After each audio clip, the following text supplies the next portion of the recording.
Vocês já perceberam que o comércio global está sendo redesenhado depois que o Trump assumiu a presidência dos Estados Unidos? Estou gravando esse vídeo no dia 13 de outubro, às 10 horas da noite. Você está assistindo no horário do Primeira Hora do Agro, do dia 14. E nesse dia 14 passam a valer duas novas medidas, uma da China e uma dos Estados Unidos, que vai interferir diretamente no comércio global, que são novas taxas para embarcações. Nos Estados Unidos vão taxar os navios chineses, desde que tenha bandeira chinesa, construção chinesa, proprietário chinesa ou financiamento chinês, e lá na China vão tarifar os navios que tenham relações com os Estados Unidos, sejam bandeiras norte-americanas, que são pouquíssimos, mas que tenha proprietário norte-americano, investidor norte-americano, construção norte-americana, que tem alguma relação, pelo menos de 25% com os Estados Unidos, esses navios vão ter taxas. E isso vale para produtos manufaturados, até petróleo, soja, milho, fertilizantes, gasolina, qualquer produto que transite entre esses dois países, a partir deste dia 14, vai ter esta taxa nova. Para produtos manufaturados é um problema, mas é possível repassar esse preço para o consumidor final. Agora, e as commodities? Commodity é basicamente a inviabilidade de muitas commodities, principalmente commodities como a soja, que está no olho do furacão dessa relação entre Estados Unidos e China, e naturalmente que nós olhamos aqui no Brasil com carinho. E a cada semana que passa, nós vemos um novo capítulo disso daí. Eu vou mostrar para vocês agora como que começou essa nova fase de tarifaço, que foi com uma postagem do Trump na sexta-feira. Na verdade, o Trump ele comentou sobre o Xi Jinping, como vocês podem ver aqui, a China estar assumindo uma posição muito agressiva no comércio, como ele coloca aqui, extraordinariamente agressiva no comércio, querendo fazer o controle das exportações de terras raras. E detalhe importante, tá? O Brasil tem uma grande reserva de terras raras, mas quase 70% da reserva global está na China. E esse não é o problema. O problema é que 99% da capacidade de refino, de processamento destas terras raras estão lá na China, ou seja, o mundo depende desta tecnologia chinesa. E Pequim diz que iria restringir estas exportações. E aí o Trump, naturalmente, que já veio que os Estados Unidos iria impor uma tarifa de 100% contra a China, além de controlar a exportação de outros produtos, como softwares de tecnologia, que poderia ser essencial lá para a China. E, naturalmente, que produtos, ouro, commodities, Bitcoin, petróleo, fretes, uma série de produtos tiveram queda na sexta-feira após essa postagem do Trump.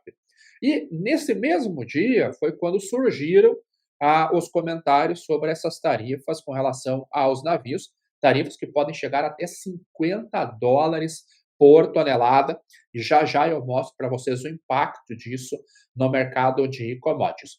Sei que o mercado entrou na sexta-feira, no fim da sexta-feira, entrou no fim de semana com uma apreensão muito grande, ou seja, um divórcio daquilo que nem foi eles nem reataram o relacionamento, eles já partiram para um novo divórcio.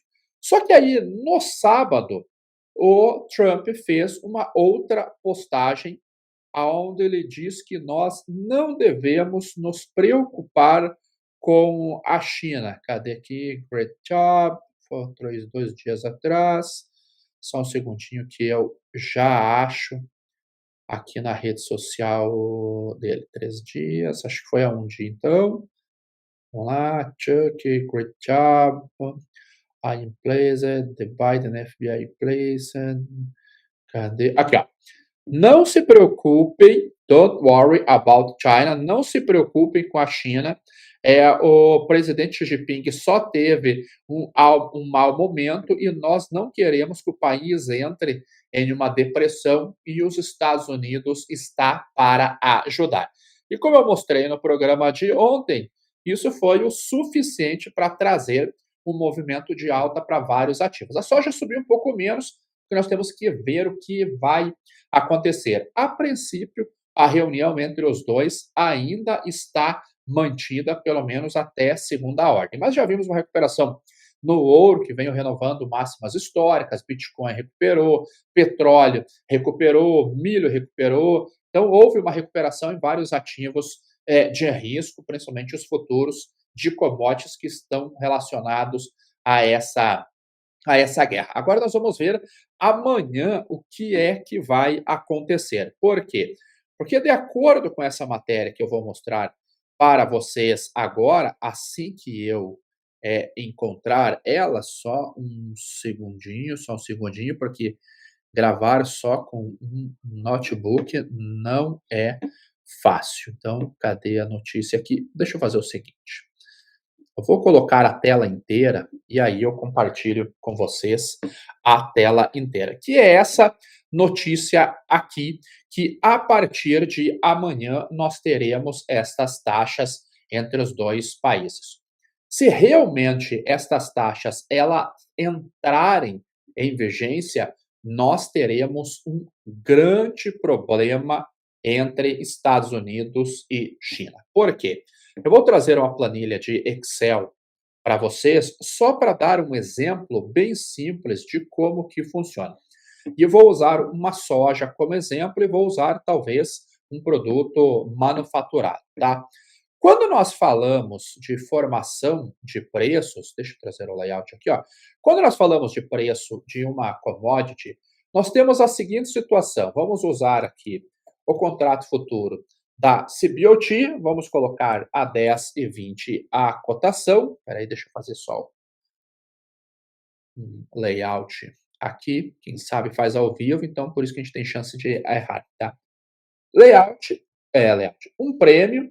Vamos colocar um prêmio aqui do Brasil, só como exemplo, tá? 100 pontos, e aí nós temos o flat price, ou preço cheio, ou preço FOB, que é basicamente esse valor mais esse valor, fechado aqui, vezes 0,367454. Este daqui é o valor da tonelada de soja no porto de origem, seja Brasil ou seja Estados Unidos, neste exemplo aqui é o preço de origem. Então vamos imaginar que isso daqui seja o Brasil, tá? Coloquei em inglês porque hoje eu estou chique. Se nós pegarmos os Estados Unidos, a Bolsa de Chicago é a mesma, tá? E aí vamos colocar aqui nos Estados Unidos, esse prêmio está a 50 pontos. Então, quando nós fazemos a mesma associação, vocês podem ver aqui que a soja dos Estados Unidos é mais barata que a brasileira em quase 15 dólares por tonelada. Isso é muita, muita coisa. Só que esse preço aqui, que é o preço FOB, e como vocês já sabem, o FOB é um Incoterm, quer dizer Free on Board, ou seja, livre a bordo no porto de origem. A China não olha esse preço, tá? A China ela vai olhar o custo de reposição, que é aquilo que nós vamos calcular a partir daqui. Eu vou colocar uma marca aqui que a gente chama de replacement.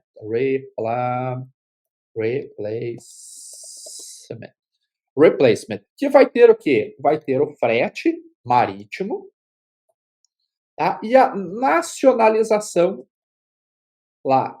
Nacionalização lá no destino lá. Então, se nós tivermos um frete marítimo hoje, por exemplo, do Brasil, a 38 dólares por tonelada, antes da nacionalização, vamos colocar aqui o CFR, Price. E se os Estados Unidos tiver a 48 dólares por tonelada, qual que é o custo da soja lá no destino? É o somatório dos dois. É o somatório desses dois. Então, vocês vejam aqui que mesmo o frete dos Estados Unidos estando 10 dólares mais caro do que o frete brasileiro, a soja americana ainda é mais competitiva lá. Aqui nós temos a nacionalização, que eu vou colocar o Incoterm DDP Price, que é o Delivery Dutch Paid. Tá? Eu vou fazer um cálculo simples, só sem entrar muito em detalhes, só como exemplo. Então, o que eu vou ter para fazer esse cálculo de imposto? Eu vou calcular esse valor, vou somar, ou seja, vou dividir pelo imposto, e aqui nós temos um imposto para os Estados Unidos e um imposto para o Brasil. Então, vamos imaginar que a soja brasileira paga 3% de imposto. Então, eu vou multiplicar por 0,97, e esta soja brasileira, sem considerar custo de alfândega, sem considerar outros custos, só como exemplo, ela está entrando em solo norte-americano, em solo chinês, por 463 dólares. Se nós colocarmos a soja americana, só que a soja americana ela não é 97, ela tem 23% de imposto. Então, aqui, em vez de ser 0,97, é 0,77. Olha por quanto que a soja norte-americana está entrando dentro do território chinês. 572 dólares. Então, qual que é a diferença? Quase 100 dólares por tonelada. Isto daqui por si só já deixa a soja norte-americana inviável. E é por isso que nós temos uma notícia como esta daqui, que as importações de soja pela China no mês de setembro foi o segundo maior volume da história, quase 13 milhões de toneladas. 93% deste volume foi com soja brasileira. Agora, um detalhe, tá? Eu sei que se você for conferir no CSEX, você vai ver que as exportações brasileiras no mês de setembro foram por volta de 7,3 milhões de toneladas. Então, como que mais do que isso chegou lá na China? Quando nós temos este dado aqui, este dado é a nacionalização da soja lá na China. Ou seja, é a soja que já chegou lá, já foi nacionalizada, já teve os impostos pagos, já está sendo usada, seja por uma processadora ou foi para estoque. Então, como nós temos um tempo de trânsito de aproximadamente 30, 32 dias, mais uma quarentena lá na China, então todo esse período de transit time pode levar ali 45 dias entre a saída do Brasil e a chegada lá na China. Ou seja, esse número aqui de 12,8 milhões de toneladas que a alfândega chinesa informou é de soja que chegou tanto da Argentina, quanto do Brasil, quanto de outras origens, mas que foi embarcada em junho, julho, talvez começo de agosto. Então, não é o embarque brasileiro em setembro, é a nacionalização lá em setembro. E isso deve-se a este tipo de competitividade aqui. Agora, estas tarifas, elas vão adicionar um extra aqui, que é mais ou menos os 50 dólares por tonelada a mais de taxa portuária na nacionalização. Olha para quanto que vai esta diferença aqui, ó. É para 174 dólares por tonelada. Completamente inviável. Por quê? Porque a China vai comprar essa soja para fazer um esmagamento, produzir farelo, produzir óleo de soja. E o custo de reposição, que é esse valor aqui que eu mostrei para vocês, importa muito para ver se vai ter margem positiva ou se vai ter margem negativa. Se nós estivéssemos falando de um produto manufaturado, vamos pegar, por exemplo, as carnes aqui do Brasil, carne bovina, tá? Então vamos colocar aqui Brasil e vamos colocar essa carne indo para os Estados Unidos e indo para a China, só como um exemplo. Eu não tenho derivativo para formar o preço da carne, certo? Ele é um produto manufaturado, então é o preço do mercado. Então, o Brasil está exportando essa carne hoje por um preço médio de 5.200 dólares. Nós estamos falando da formação de preço da carne a partir de agora, tá? Tanto para os Estados Unidos quanto para a China. Se os Estados Unidos, que também é um exportador de carne, for vender lá para a China, nós vamos ter o que aqui? Deixa eu colocar uma linha aqui. O frete internacional. Então, qual que é o frete, por exemplo, do Brasil para a China? Como que você pode calcular isso? Você pode vir aqui, abrir um site como, por exemplo, o site da Hapag-Lloyd, tá? Cotações, você pode se cadastrar neste site. Vamos permitir aqui, vamos fazer um login. Aqui eu acho que eu tenho esse login, ok. Vamos fazer um login, só para vocês verem como que funciona o mercado. Não deu certo aqui. Mas vamos imaginar que esse frete esteja por volta de $2.000 por tonelada também, tá? Então, vou colocar aqui tudo em dólares. Por enquanto, então, para a China, para os Estados Unidos, vamos colocar Estados Unidos menos, colocar $1.200 e para a China $2.000, tá? Então, qual que é o preço CFR da CFR, CFR price lá na China? Vai ser esse valor mais esse valor. E lá dos Estados Unidos, a mesma coisa. Esse valor mais esse valor. Desculpa, aqui para os Estados Unidos, aqui para a China. Quando chegar lá na China e nos Estados Unidos, eles vão nacionalizar e eles vão ter o preço DDP. Hoje, os Estados Unidos está cobrando da carne brasileira, qual que é o valor? 50%. Ou seja, a carne brasileira, ela está chegando nos Estados Unidos por $12.800. 12.800. E lá na China, vamos imaginar que tem uma tarifa de 25%. Opa! Uma tarifa de 25%. Ou seja, a carne nacionalizada é 9.600, tá? Qual que é o preço de venda no varejo dessa carne? Vai pegar esse valor, dividir por 1.000, tá? Para fazer só uma conta simples, sem adicionar lucro, sem adicionar os impostos locais, vai ser mais ou menos isso. Ou seja, o quilo dessa carne brasileira é 12.800 nos Estados Unidos, $12,80 o quilo nos Estados Unidos, $9,60 na China. Ou seja, foi repassado esse preço. Vocês vejam que aqui não foi repassado o preço, aqui depende destes valores aqui. Agora, se os Estados Unidos começam a cobrar da China e a China começa a cobrar dos Estados Unidos, vamos colocar nesse valor do frete, vamos abrir mais um parênteses, são exportados mais ou menos 22 toneladas, vamos colocar 25 toneladas por container, vezes 50 centavos, olha para quanto que já vai o preço da carne dos Estados Unidos se for nessa situação, 15,30.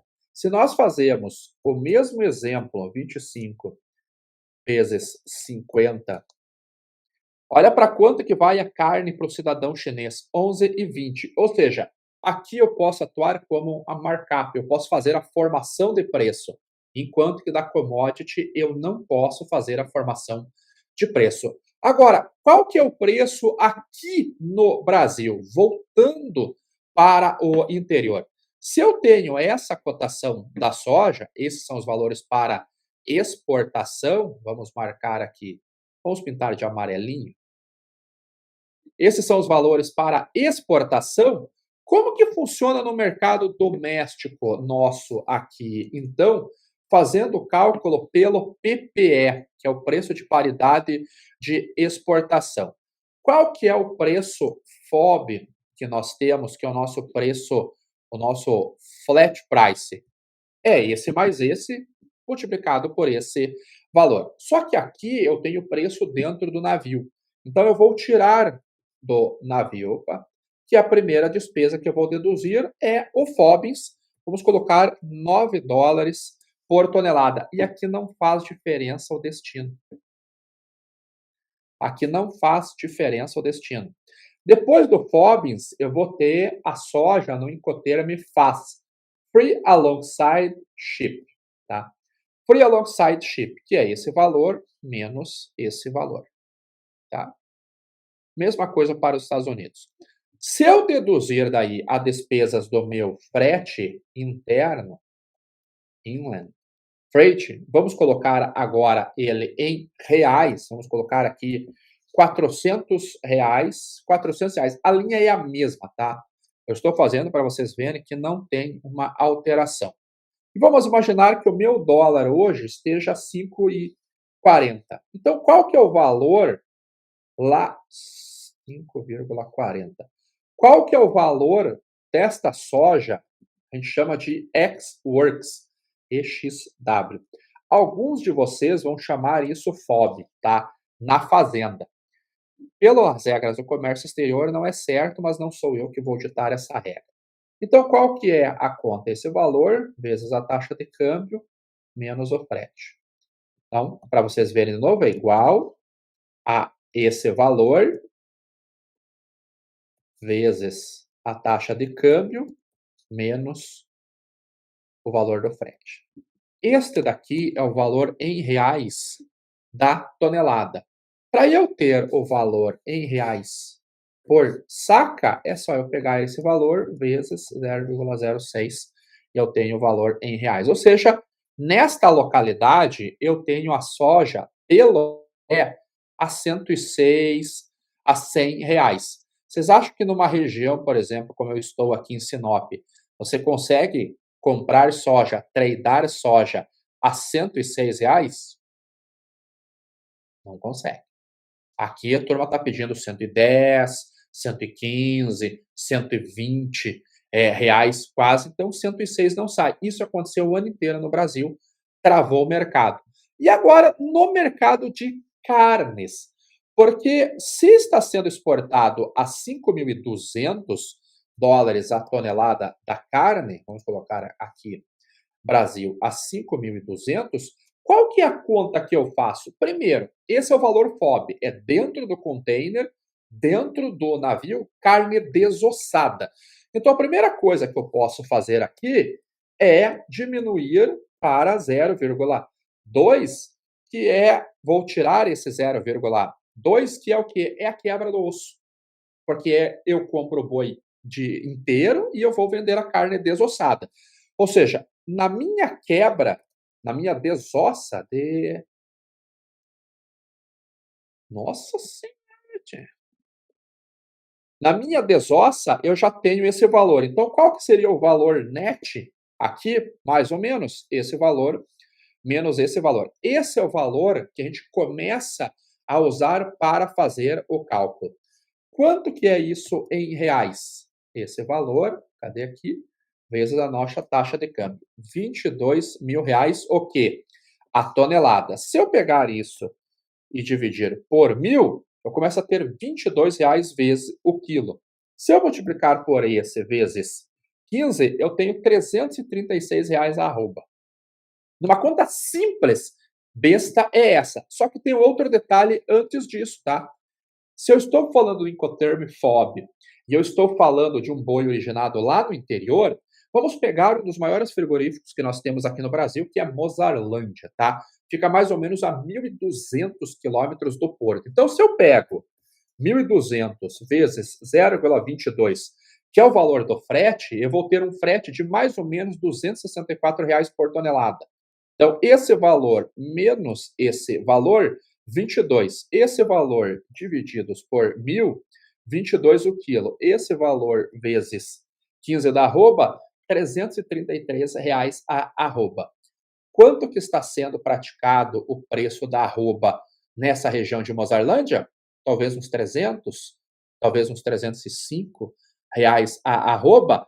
E detalhe importante, tá? O boi ele é formado preço por corte. Então, eu tenho o corte do dianteiro, corte do traseiro, corte da ponta da costela. Eu vou pegar o rendimento de cada uma dessas vezes o preço de quilo de cada um desses cortes para chegar no meu preço da arroba. Mas aqui é uma maneira simples que eu estou mostrando para vocês que essas tarifas que podem ser implementadas a partir desse dia 14 contra Estados Unidos e China, não muda muito o mercado para nós do boi, porque esse preço vai ser repassado para o consumidor final. Agora, em commodities como a soja, é basicamente um novo embargo sendo realizado lá. E esse é só um exemplo. E isso tem mudado como que as coisas estão sendo negociadas no mundo. E olha que interessante, esta matéria aqui da Bloomberg, dizendo que as maiores tarifas desde 1930 têm mudado o mapa do comércio internacional.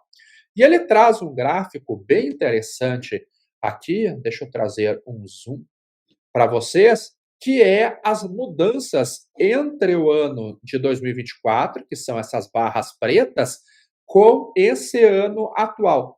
Olha como o Transpacífico, que teve um crescimento de 11,7% no ano passado, vai ter uma queda de 2,8%. Sabe o que é o Transpacífico? China e Estados Unidos. São os portos do litoral chinês, ali, Dalian, Qingdao, Shanghai, Shenzhen, que vão para Los Angeles, PNW.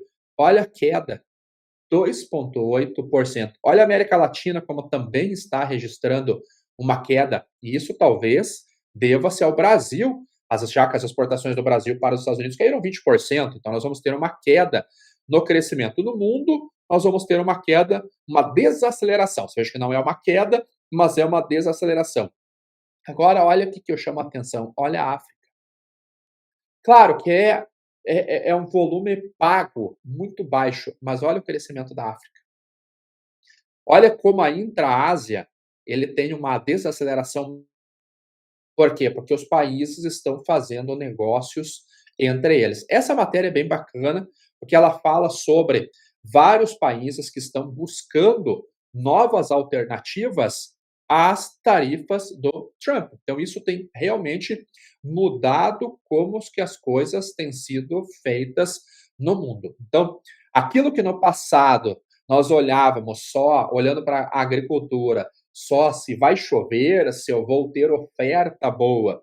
A partir ali de 2018, 2019, nós começamos a avaliar de uma maneira mais ativa as margens de processamento, ou seja, a demanda por esses produtos nos Estados Unidos, na Europa, na Ásia.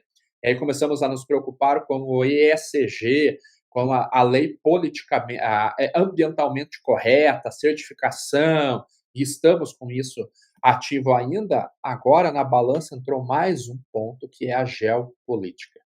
Se você olha para o mercado de soja, desde 2022 para 2023, você vê que até ali a gente tinha os preços pautados na oferta e na demanda. Afinal de contas, 2022 nós tivemos uma quebra de safra muito grande e o preço subiu.